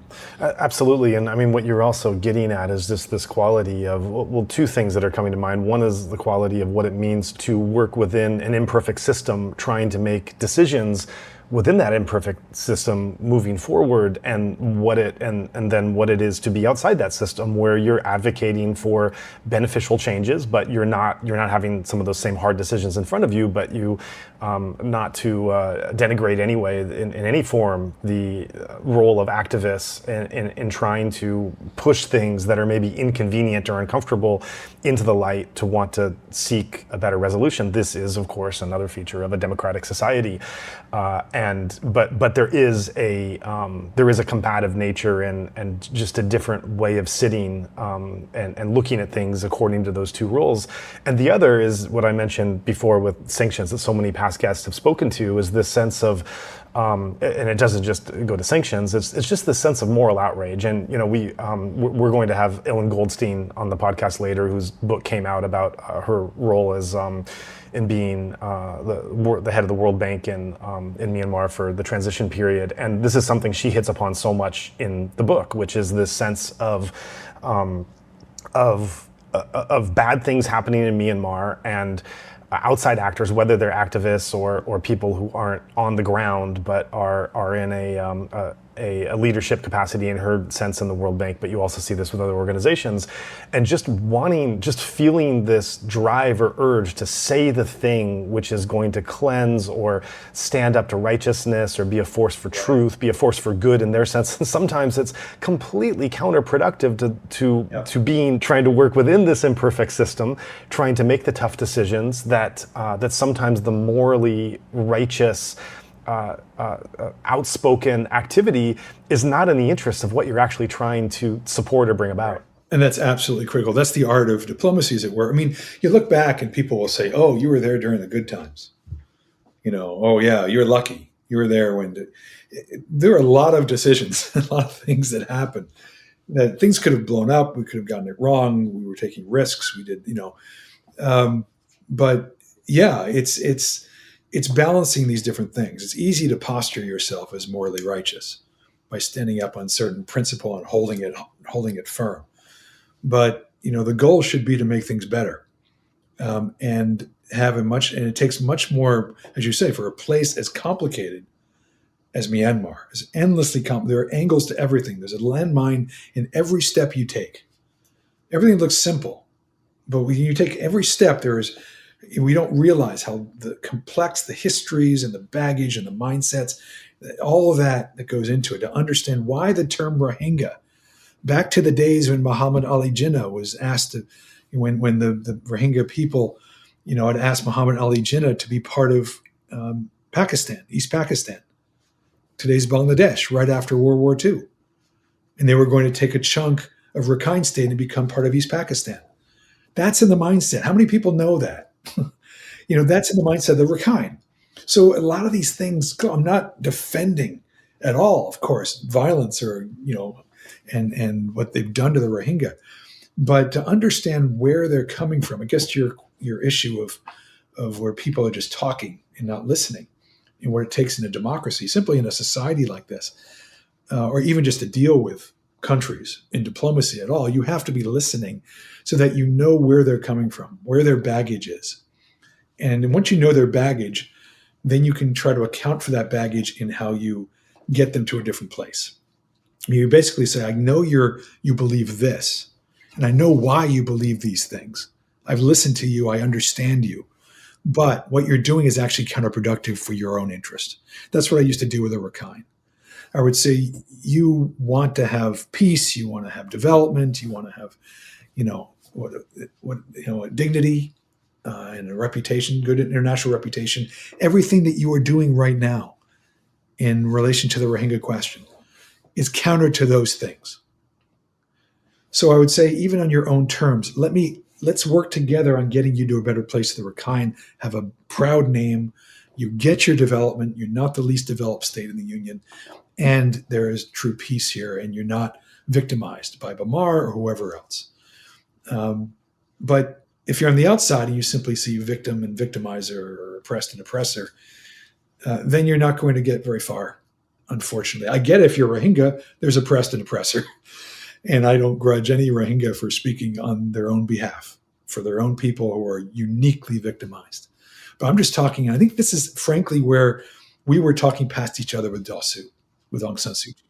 This is where the one thing you can say that in defending her on this stuff is, I think she saw, and this goes to her own character and the way she views stuff. We talked about her being somewhat stubborn and, strong-willed. And I think she looked at the world and said, you don't get it. You don't get the history here. You don't get that Arsa attacked. You don't get that, that there were people who died that day, and that, we didn't start and there's a history here and all that kind of stuff. And you can't just side with one side. And of course, we were saying, you don't get it. This is genocide. And we're not going to sit by and watch whatever the explanation for it, you cannot defend this type of disproportionate violence. We can't sit by and watch it and have business as usual. And I think we just talked past each other. And we didn't acknowledge that ARSA attacked and that they may have felt they were defending against a violent attack, as silly as that attack was with, 19th century scimitars, but an attack that killed Hindus, she always used to say. It was an attack. But she didn't give any brief to the international concerns that we had about the violence and found a way forward that way. So that, I think, created this impasse where we were talking past each other. And therefore, we forget how alienated we were from one another right until the coup. And then suddenly we're back in sync, where things are sort of back in the old order, where we were with the democratic opposition and the military's on the other side, which was a unique, foolishness of the military in a way. And I do want to move to that post-coup reality. I'm glad that we've been able to spend so much time on your time in the country. I think that it's really valuable to be able to look back and walk us through those years and those conversations to better understand today. But conscious of your time and moving towards what's happened the last 4+ years, I think the first question to start off, which I'm really interested in, is that you've particularly argued that engagement, when it's done strategically, it can be more effective than isolation in influencing Myanmar's trajectory. And so to take that background of understanding and analysis to today, in the years since the coup, the military has shown very little willingness to compromise. It's, as we all know, it's continued brutal repression, doubling down on holding power at all costs and using violence as a tool, sometimes the only tool to retain power. After the coup, you wrote that external pressure alone was unlikely to topple the military and suggested that a quiet diplomacy behind the scenes might be necessary to shift the calculus. And so given this reality, given your background in Myanmar, how you've seen the sanctions and isolation and engagement play out, also the concerns about legitimizing or even trusting the military to any degree to have conversations, what are your thoughts on engagement with the SAC, the current military leadership, at this time, if that is a pathway to achieving any results? And if not, then what alternative would you suggest? Yeah. Well, I'm not sure the quote about certainly never external action is never going to make the determining difference inside a country, certainly in a situation like this. But I'm very much believe that much more pressure from the outside is necessary and has been necessary, and there has not been enough. I mean, from day one, we need to shut down their weapons. Now it's their fuel, their money, their families' access to international society, all of that. I mean, there should be absolute airtight pressure, not just from the United States, but from the frontline states to this regime to say this is unacceptable.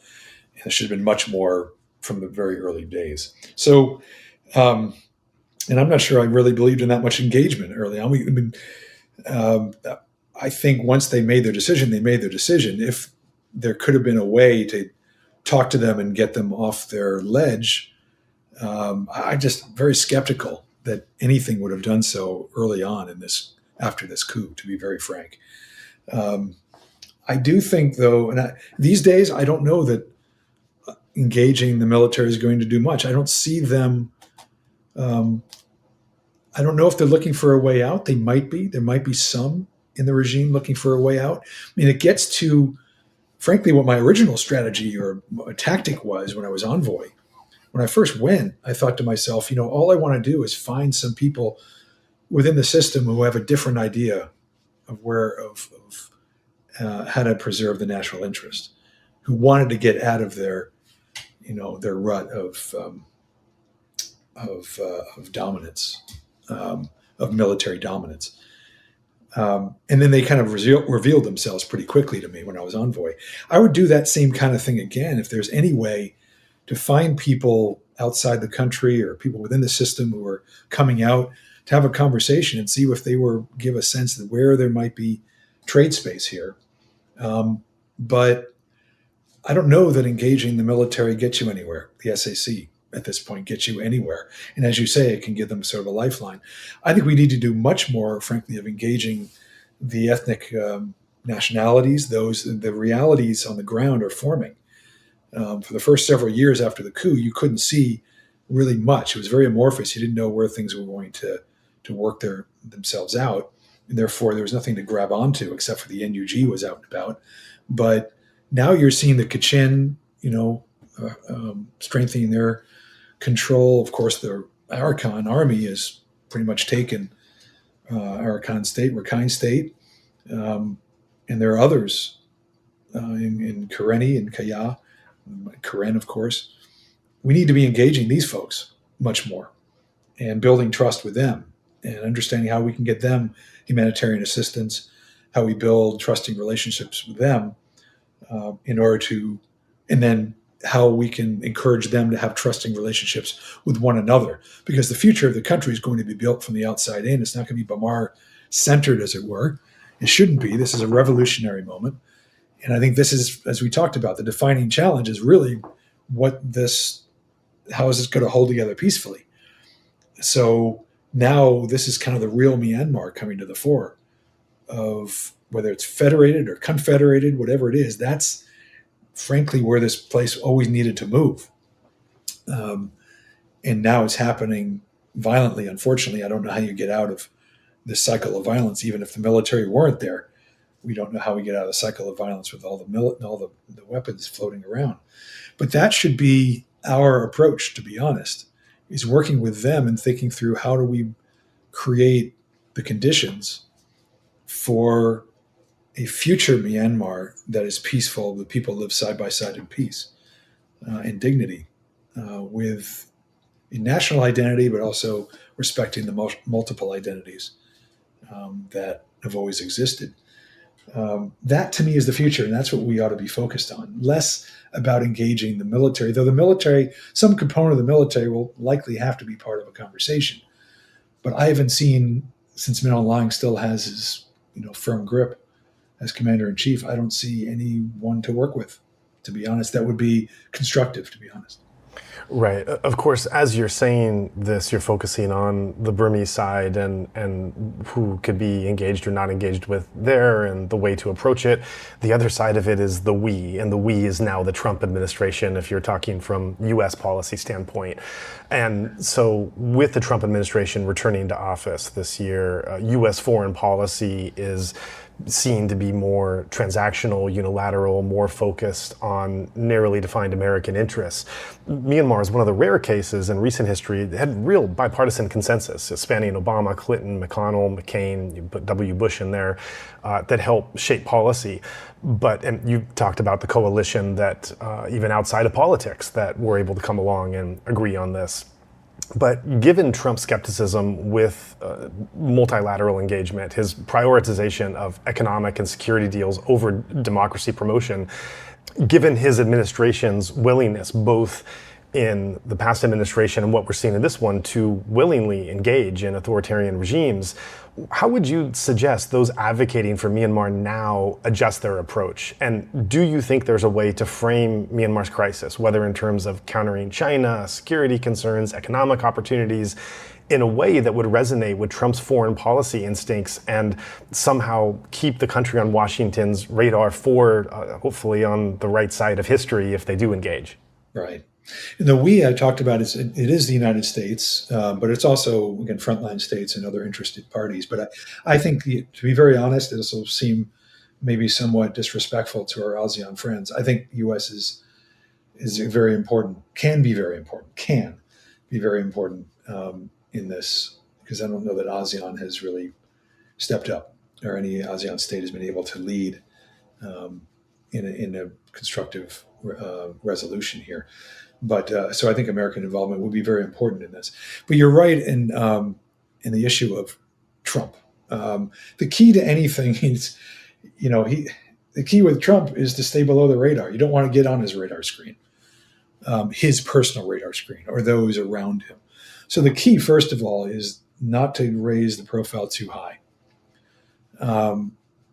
Is I think secondly is you want to get, yes, I do think you want to get obviously the attention of others in a position to assist with this for U.S. constructive engagement on this question. So we can if we have someday some assistance to provide, If we don't have any foreign assistance to provide, I don't know how we can play a very constructive role. But if we end up having some foreign assistance at some point to provide, that should be done at lower levels where people recognize that, I think, as you mentioned, a couple of factors that make Myanmar important.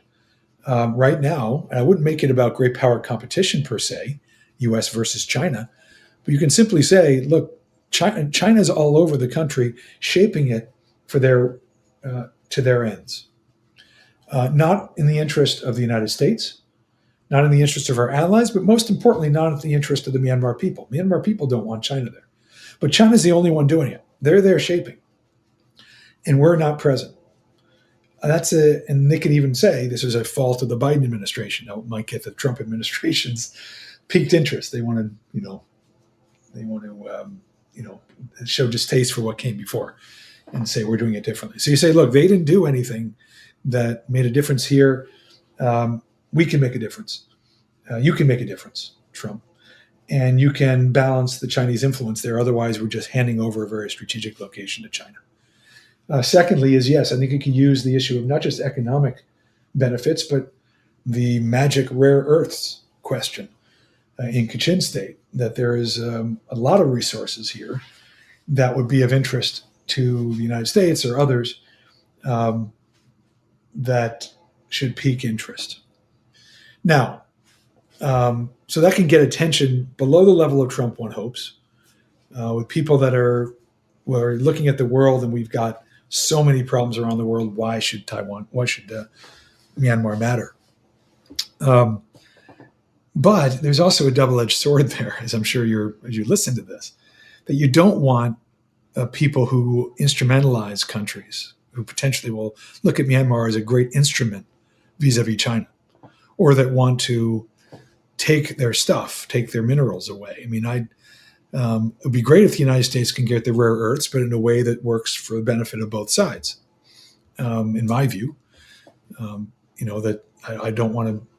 I think if you're a Myanmar, you don't want to put yourselves in the position of being instrumentalized, and therefore they will fight to the last Burmese. And it doesn't matter with people who don't care about the country; they might use this information to fight a proxy war vis-a-vis China or do other things that are unhelpful. So there's a delicate balance there, and I think that has to be dealt with very sensitively. You have to work with people maybe who can navigate the Trump administration, find people that really care. I think McConnell's office will be helpful in that. You don't have McCain anymore. I frankly am going to try that myself.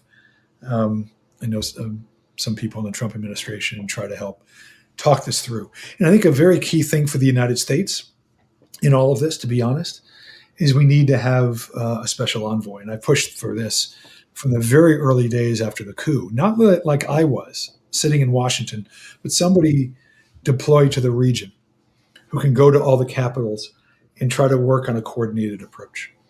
And again, I think if you can get enough attention in the Trump administration that they see value to paying attention to Myanmar, but not so much that they're focused a lot on it strategically. They can give an envoy the ability to manage it and then report back.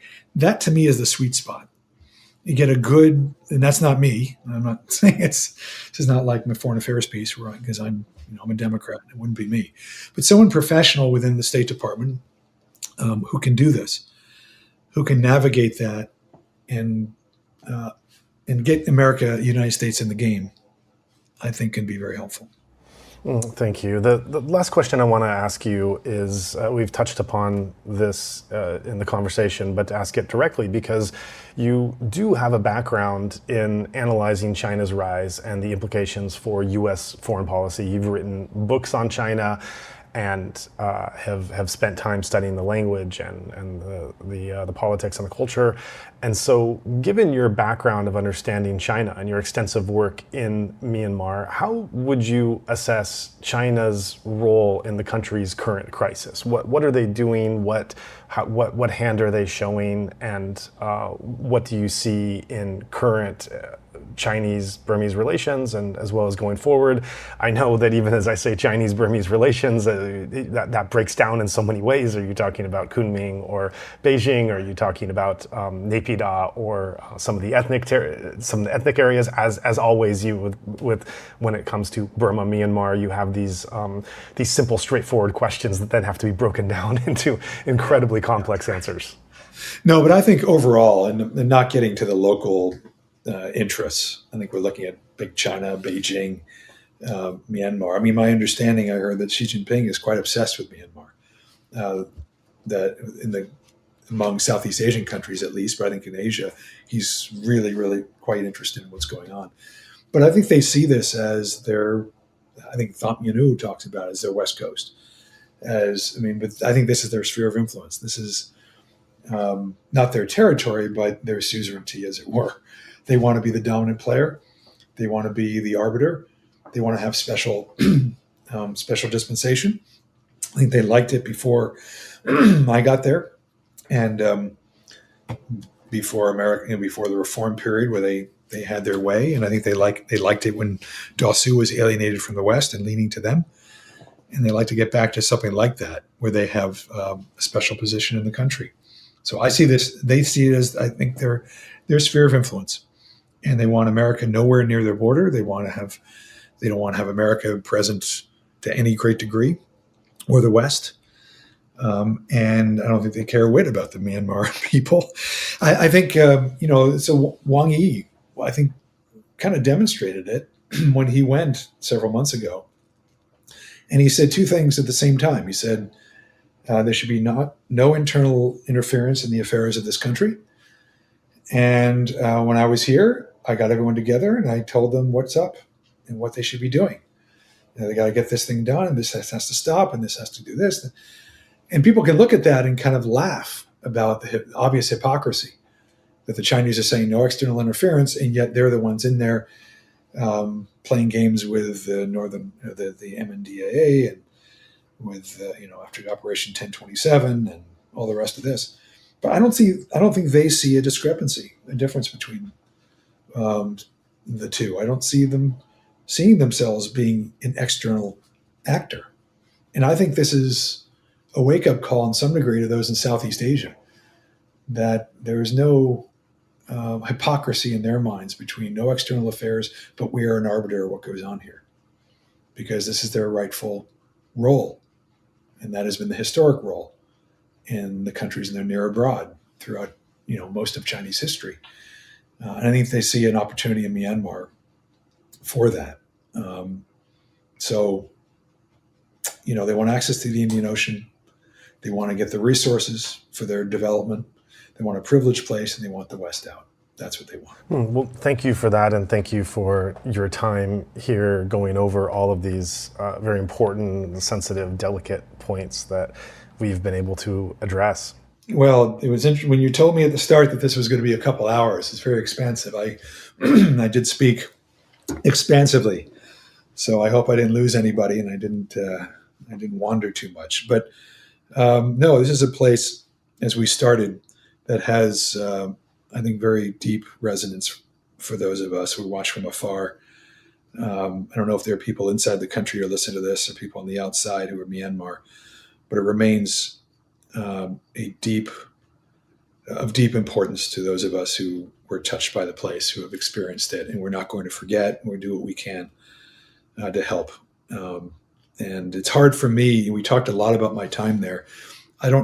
I'm now going to write about it. I have now a contract to write a book about this, just as of the last week. And I put that off for a time, but I'm going to finally do that. And a lot of what I've talked about, I suppose I'll put in that book.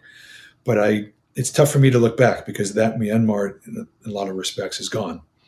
But there's a new Myanmar that will form, and I just hope and pray that will be finally the country gets the peace with justice that it so richly deserves. And I just want to send my thoughts to everybody who is struggling out there.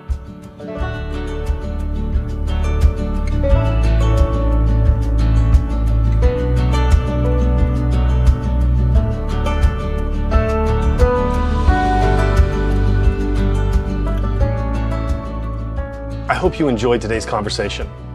Given the importance of the topics we cover, it's my firm commitment and guarantee that our podcast feed will never sit behind any paywall, and that all of our episodes will be freely available for all to access.